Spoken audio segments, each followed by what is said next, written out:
যে আল্লাহ সুবহানাহু ওয়া তাআলা আমাদের কবুল করেছেন, আমরা সেই মহান মুনিবের দরবারে তারই দেওয়া জবানে সকলেই কালিমাতুশ শুকর আদায় করছি, পড়ে নিচ্ছি আলহামদুলিল্লাহ।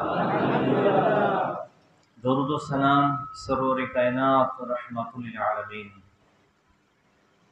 যিনি আমাদেরকে সত্যের পথ দেখিয়েছেন, অন্ধকারের পথ থেকে আলোর পথ দেখিয়েছেন, যিনি ছিলেন গোটা সৃষ্টি জগতের জন্য রহমত। আমরা সেই যাবে নবীজির উম্মত, এই জন্য অত্যন্ত মহব্বতের সাথে দরুদ ও সালাম সকলেই পড়ে নিচ্ছি সাল্লাল্লাহু আলাইহি ওয়াসাল্লাম। আজকে আলোচনা করব ইনশাআল্লাহ অহংকার সম্পর্কে। তখন এর উপরে আলোচনা করার চেষ্টা করবো ইনশাআল্লাহ। অহংকার সম্পর্কে আমরা কম বেশি সকলেই বুঝি, তারপরেও এই বিষয়টি মাঝে মধ্যে একটু আলোচনা হওয়া দরকার। এই জন্যই যে এটা আমাদের অজান্তেই অন্তরের ভিতরে বাসা বেঁধে ফেলে, এবং এটা এমন একটি খারাপ রোগ, যে রোগ ঈমান আমল সবকিছুকে নষ্ট করে দেয়। এই জন্য এই বিষয়গুলি সম্পর্কে একটু হলে আলোচনা করা দরকার। তা আমরা আসি, অহংকার কি জিনিস একটু বুঝে নেই। অহংকারটা এটা এমন একটি জটিল রোগ, যেটা ঈমানকে নষ্ট করে দেয় আর আমলকে ধীরে ধীরে খেয়ে ফেলে দেয়। ঈমানকে নষ্ট করে দেয় আর আমল ধীরে ধীরে খেয়ে ফেলে। এই অহংকার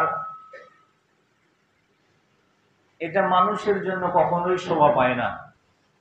সে যে স্তরের লোক হোক না কেন, অহংকার কখনো মানুষের জন্য শোভা পায় না। রাসূল আকরাম সাল্লাল্লাহু আলাইহি সাল্লাম বলেছেন, অহংকার এমন একটি খারাপ গুনাহ, যেই গুনাহটি যদি কারো হৃদয়ে স্থান পায় তাহলে তার ঈমানকে নষ্ট করে দেয় এবং আমলকেও নষ্ট করে দেয়। এইভাবে মরিচা যেমন শক্ত লোহাকে নষ্ট করে দেয়, মরিচা যেমন শক্ত লোহাকে নষ্ট করে দেয়, ঠিক তেমনি ভাবে অহংকারী মানুষের আমলও ধীরে ধীরে নষ্ট হয়ে যায়। এই জন্য যারা এই আমলটা বিশেষ করে এই অহংকারটা বিশেষ করে শয়তানের একটি বড় হাতিয়ার। কারণটা হচ্ছে যে সাধারণ মানুষ যারা আল্লাহ এবং রাসূলের হুকুম মানেই না, তাদের বিষয়টি ভিন্ন। যারা বিশেষ করে আল্লাহ এবং রাসূলকে অনুসরণ করে চলে, আল্লাহ এবং রাসূলকে যারা অনুসরণ করে চলে, এই ব্যক্তিগুলি জান্নাতে যাওয়ার একটা গ্যারান্টি থাকে যে এরা আল্লাহর হুকুম মেনে চলার মধ্য দিয়ে জান্নাতে যাওয়ার রাস্তা পেয়ে যায়। তো শয়তান কার পিছনে বেশি ঘোরে বলেন তো? কার পিছনে বেশি সময় দিবে? ঈমানদারের পিছনে। কারণ যে ব্যক্তি মসজিদ কোন দিকে জীবনে কোনোদিন পিছলিও পড়েনি, কোরআন হাদিস তো কি জিনিস নিজে বোঝেও না, বোঝার চেষ্টাও কখনো করে নাই, ওর পিছনে শয়তানের সময় দেওয়ার কোনো দরকার আছে? কোনো দরকার নেই, কারণ ওর নিজে একটা আস্ত শয়তান। তো যার কারণে ওর পিছনে সময় দেওয়ার কোনো প্রয়োজন তার নাই। তো এই জন্য শয়তান সময় দিবে সাধারণত দেখা যাবে যারা নামাজি মানুষ, যারা মসজিদে যায়, কোরআন হাদিসের কথা শোনে, এই লোকগুলির পিছনে শয়তান বেশি সময় দিবে। তো এই লোকগুলির পিছনে সময় দিতে গিয়া দেখা যাবে যে তার হাতিয়ার হিসাবে ব্যবহার করবে দুইটা জিনিস, একটা অহংকার আর একটা হচ্ছে হিংসা। এই দুইটা জিনিস সে অস্ত্র হিসেবে ব্যবহার করে। আমরা কিতাবে পড়েছি যে শয়তান সাধারণত যারা আল্লাহ এবং রাসূলের পথে চলে তাদেরকে জাহান্নামে নেওয়ার জন্য সূক্ষ্ম দুইটা জিনিস ব্যবহার করে। তার মধ্যে একটা অহংকার আর একটা হচ্ছে হিংসা। এই দুইটা জিনিস ব্যবহার করে নামাজি, রোজাদার, হজ কর্নেওয়ালা ব্যক্তি, আল্লাহওয়ালা ব্যক্তি, এই লোকগুলিকে জাহান্নামে নেবার জন্য এই দুইটা অস্ত্র সে ব্যবহার করে থাকে। কারণ এই দুইটা অস্ত্র এত সূক্ষ্ম যে নামাজি ব্যক্তিও বুঝতে পারে না, হজকারী ব্যক্তিও বুঝতে পারে না, একজন আলেম বুঝতে পারে না, একজন ওলিয়া উলিয়া সহজে বুঝতে পারে না যে তার ভিতরে এই রোগটা ঢুকে পড়েছে। এই জন্য আল্লাহ সুবহানাহু ওয়া তাআলা এই অহংকার করাতে মানুষকে নিষেধ করেছেন। রাসূল আকরাম সাল্লাল্লাহু আলাইহি ওয়াসাল্লাম বলেছেন, অহংকার এমন একটা রোগ যেটা মানুষের আমলকে নষ্ট করে দেয়, যেমন মরিচা লোহাকে নষ্ট করে দেয়। আর রাসূল পাক সাল্লাল্লাহু আলাইহি ওয়াসাল্লাম বললেন যে অহংকার তোমরা করো না, কারণ অহংকার হচ্ছে স্বয়ং আল্লাহ রাব্বুল আলামিনের কুদরতি শরীরে জড়ানো বরকতি চাদর। বলেন সুবহানাল্লাহ। এই অহংকারকে নিয়ে যদি কেউ টানা হেঁচড়া করে, আল্লাহ রাব্বুল আলামিন বলছেন আমি তাকে অবশ্যই ধ্বংস করে দেই। এই অহংকারকে নিয়ে যেই টানা হেঁচড়া করবে তাকেই আমি ধ্বংস করে দেই। শয়তানের কিন্তু বড় কোনো অপরাধ ছিল না এবং অহংকারটা এমন একটা গুনাহ যেটা পৃথিবীতে সংগঠিত হয়নি। এই গুনাহটি সংগঠিত হচ্ছে আসমানে, এবং এটাই পৃথিবীর প্রথম গুনাহ। পৃথিবীর ইতিহাসে এটাই প্রথম গুনাহ, যে গুনাহটি আল্লাহ রাব্বুল আলামিন আসমানে সংগঠিত হয়েছেন এইভাবে যে ফেরেশতাদেরকে যখন বলা হয়েছিল যে তোমরা আদমকে সম্মান প্রদর্শন করো, তখন সবাই সম্মান প্রদর্শন করেছে, একজন করেনি, সে কে? আবা ওয়াস্তাকবারা ওয়া কানা মিনাল কাফিরিন। আবা ওয়াস্তাকবারা, সে মুখ ঘুরিয়ে নিয়েছে এবং অহংকার প্রদর্শন করেছে। ওয়া কানা মিনাল কাফিরিন, ফলে সে অস্বীকারীদের মধ্যে সীমাবদ্ধ হয়ে গিয়েছে। তাহলে এখন যারা অহংকার করে এরা মূলত অহংকারের মধ্য দিয়ে কুফরি করে থাকে, যার কারণে এই অহংকার থেকে আমাদেরকে বাঁচতে হবে। আমাদের দেশে এই অহংকারটা সাধারণত দেখা যায় অর্থশালী, বিত্তশালী, সম্পদশালী যারা, এদের মাঝে এই অহংকার বেশি থাকে। যার কারণে আল্লাহ বলেছেন যে খবরদার অহংকার করো না, তুমি বেশি দামি মানুষ, সম্মানিত মানুষ, লোকে তোমার কাছে এসেছে কোনো কথা বলতে, তোমার কাছে কোনো পরামর্শ চাইতে এসেছে, তুমি মনে করেছো সে কিষান, সে শ্রমিক, তার শরীরে ঘামের দুর্গন্ধ, এ অবস্থায় সে আমার সঙ্গে কথা বলতে এসেছে, আপনি ঘৃণায় তার সঙ্গে কথা বললেন না। আল্লাহ এটাও নিষেধ করেছেন। আল্লাহ বলেছেন লা তুসাউইর খদ্দাকা লিন্নাস, খবরদার খবরদার, মানুষ যদি তোমার কাছে কোনো পরামর্শ চাইতে আসে তাহলে খবরদার তার অসহায় অবস্থা দেখে তুমি কখনো মুখ ফিরিয়ে নিও না। লা তুসাউইর খদ্দাকা লিন্নাস, কখনো অসহায় অবস্থা দেখে, তার দুর্বলতা দেখে, তার শরীরের ঘামের দুর্গন্ধ দেখে বা তার পোশাক আশাক নিম্ন মানের দেখে তাকে কখনো দূরে সরে দিও না। তার সঙ্গে তুমি অবহেলায় কথা না বলে মুখটাকে কখনো ফিরিয়ে নিও না। এরপরে আল্লাহ রাব্বুল আলামিন আরো বলেছেন লা তামশি ফিল আরদ, তোমরা জমিনের মধ্যে অহংকার বশত কখনো একেবারে চলাফেরা করো না এমন অবস্থায় যে চলাফেরার ভাবভঙ্গিমা দেখলেই সাধারণ মানুষ মনে হয় না, মনে হয় কি যেন একটা যাচ্ছে, এরকম অবস্থা। এই জন্য আল্লাহ বলছেন লা তামশি ফিল আরদি মারাহা, কখনো জমিনের মধ্যে দম্ভ ভরে অহংকার সহিত কখনো চলাফেরা করো না, কারণ মনে রাখবে তুমি নিজে এই মাটির একটি অংশ। কি ঠিক কি না ভাই? এই মাটির একটা অংশ না আমরা?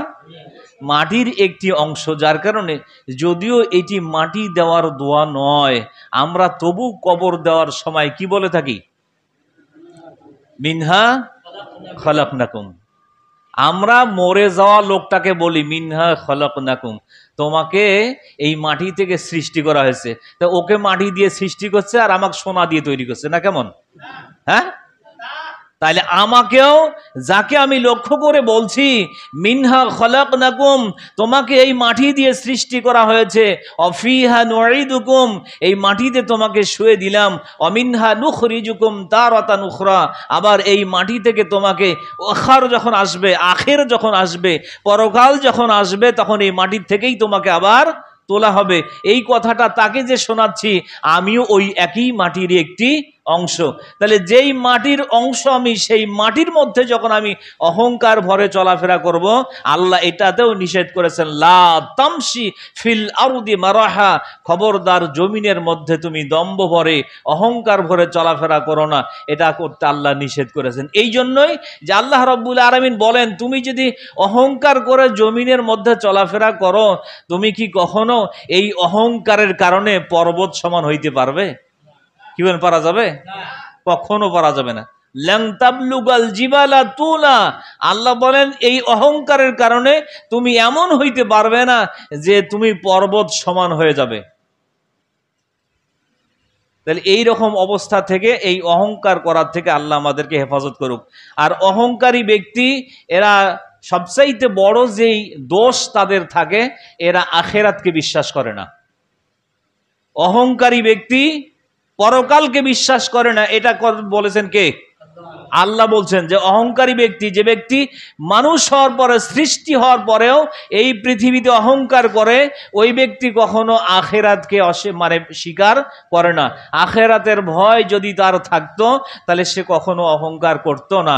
কারণ নবীজি বলেছেন, অহংকার যে ব্যক্তি করে, কিয়ামতের দিন এই মানুষগুলি পিঁপড়া যখন 6 পায়ে পিল পিল করে চলে, এই রকম ঠিক পিঁপড়ার আকারে বুকের উপরে ভর দিয়ে ওই আখেরাতের ময়দানে উঠবে।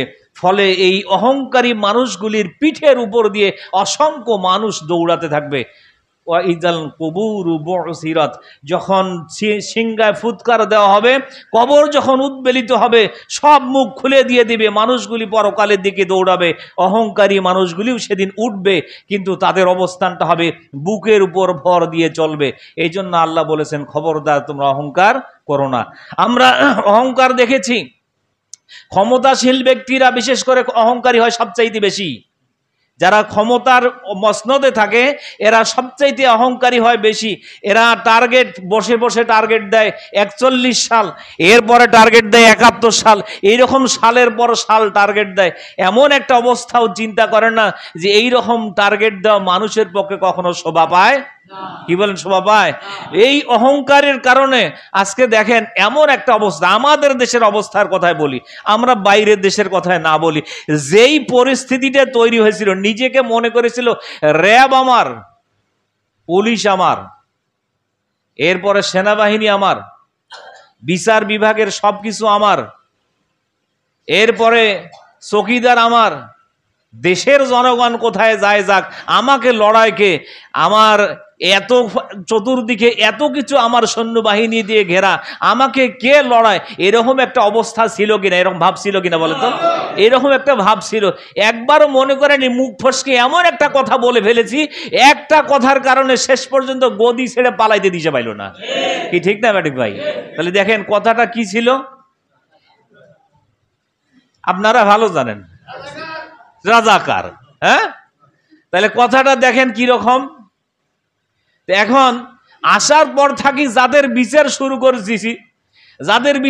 করে দিছি, যে যাতে করে এই অন্তত পক্ষে এই রাজাকার মুক্ত দেশটা গড়া যায়, এই জন্য আসার পর থেকে এদেরই বিচার করা হচ্ছে।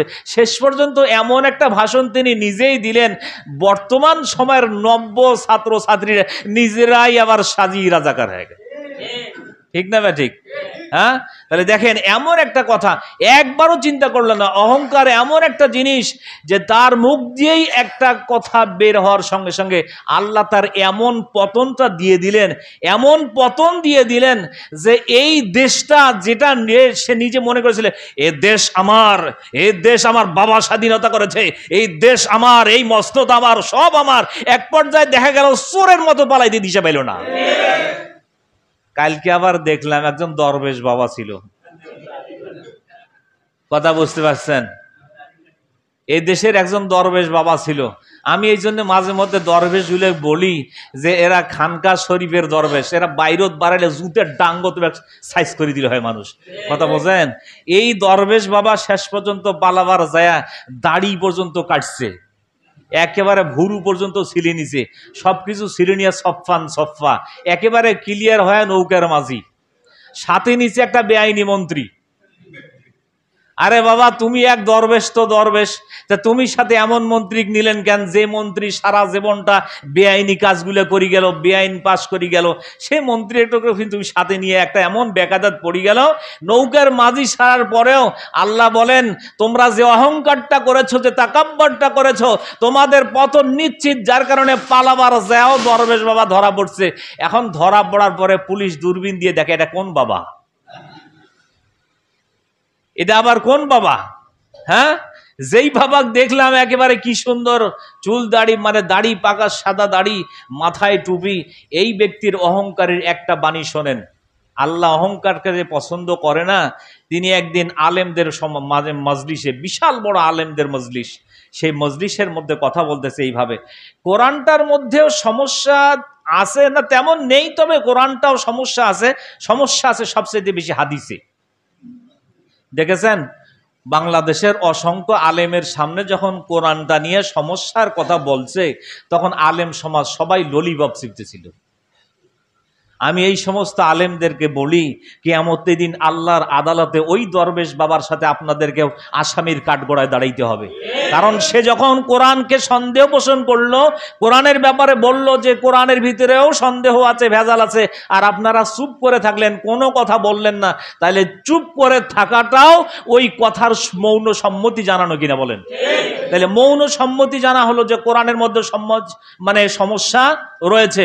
অথচ আল্লাহ রাব্বুল আলামিন এই কোরআনুল কারীম নাজিল করার শুরুতেই একেবারে বলে দিয়েছেন, মাত্র কয়েকটা কথা বলার পরে আল্লাহ নিজে বলেছেন লা রাইবা ফিহি, এমন একটা কিতাব তোমাদের সামনে দিলাম যেই কিতাবের ভিতরে সন্দেহ তো দূরের কথা, সন্দেহ সংশয় মুক্ত একটা কিতাব দিলাম।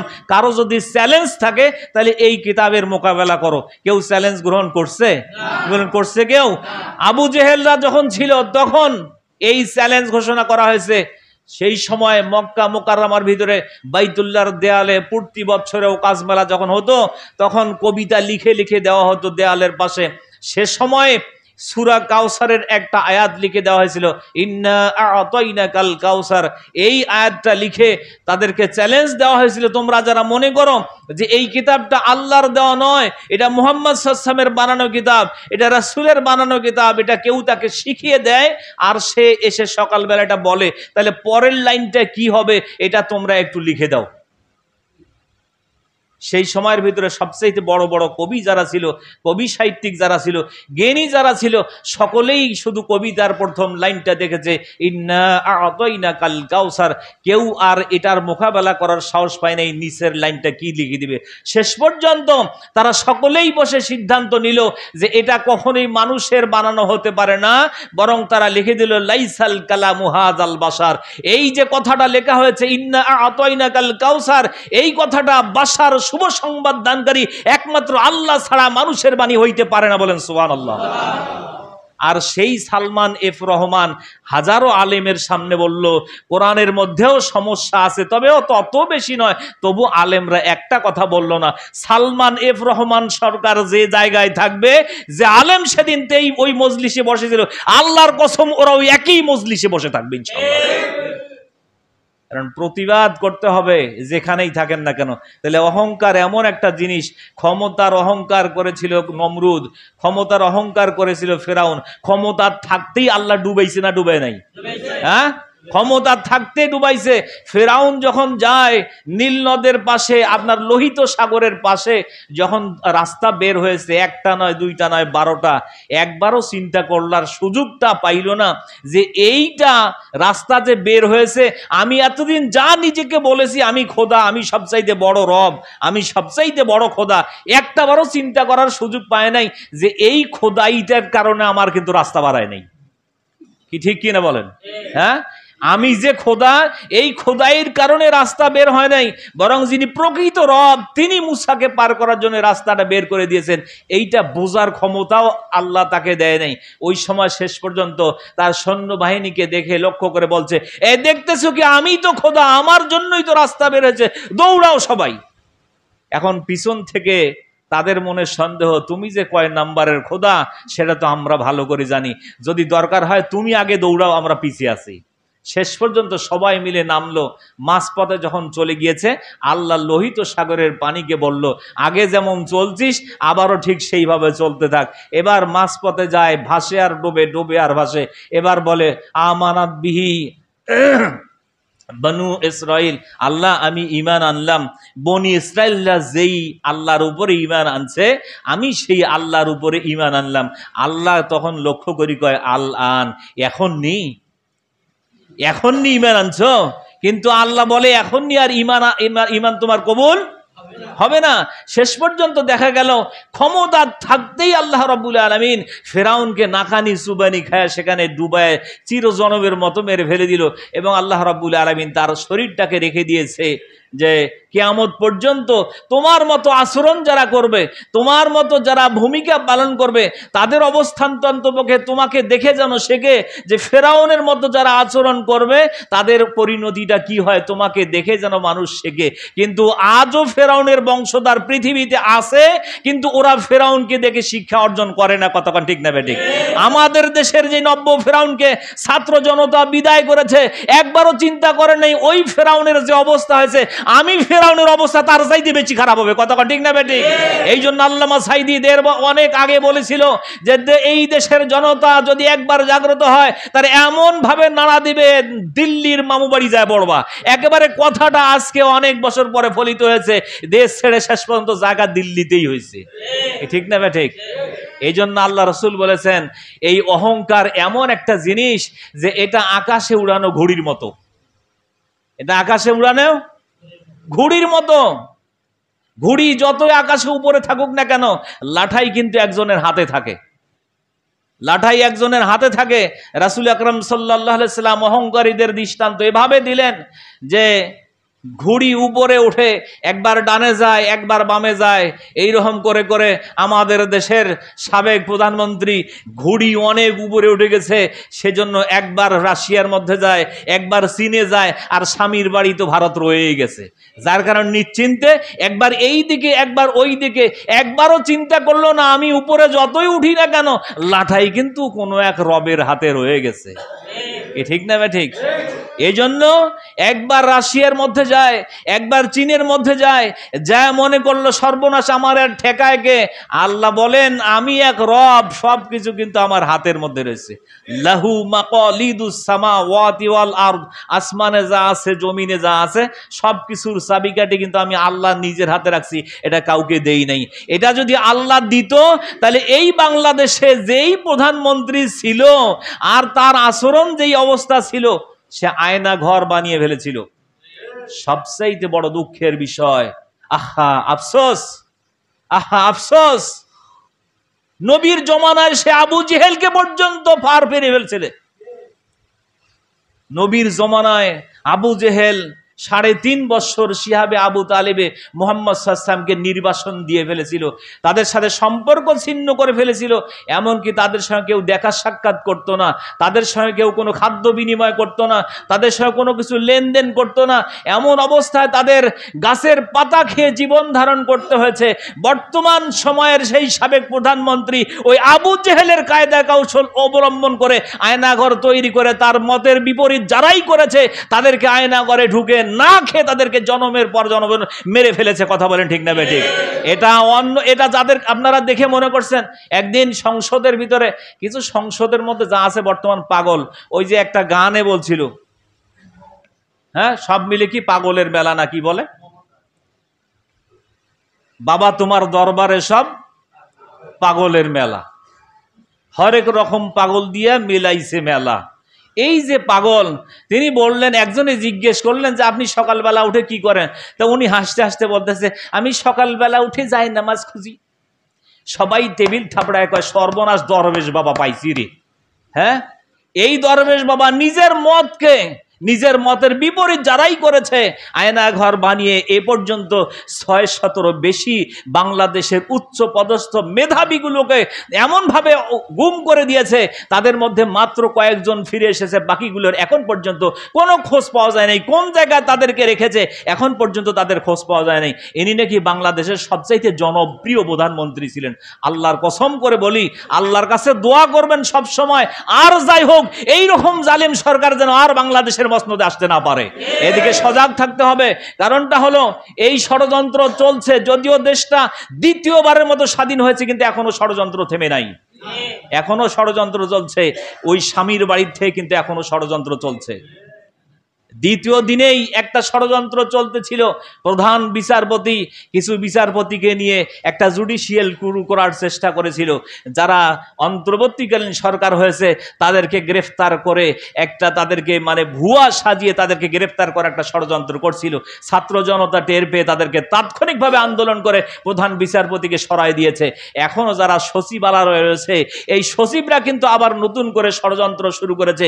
এদেরকে আবার সরায় নতুন করে আবার সেই খালাম্মাকে আনা যায় কিনা সেই বুদ্ধি করতেছে। এই জন্য আপনাদের কাছে বলতে চাই, যদি আলেম ওলামাদের উপরে দরদ থাকে, কোরআন প্রেমিকদের উপরে দরদ থাকে, যদি প্রয়োজন হয় আর একবার বুকের তাজা রক্ত দিয়ে হলেও এই শয়তানকে বাংলাদেশ ছাড়া করতে হবে ইনশাআল্লাহ।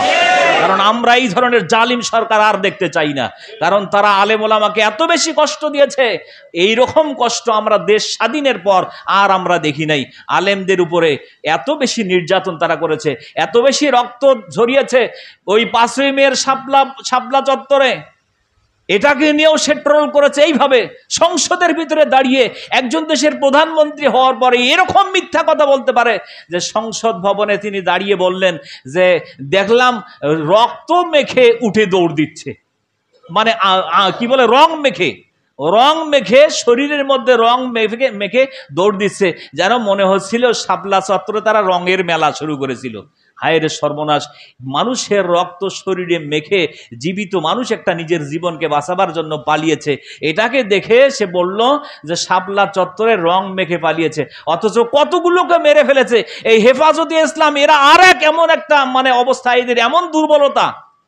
এদের উদ্দেশ্যে কেউ যদি থাকেন হেফাজতের, আমি আপনাদের কাছে বলি, ইসলামী দল আজকে এই 54 বছর থেকে মাইর খাচ্ছে।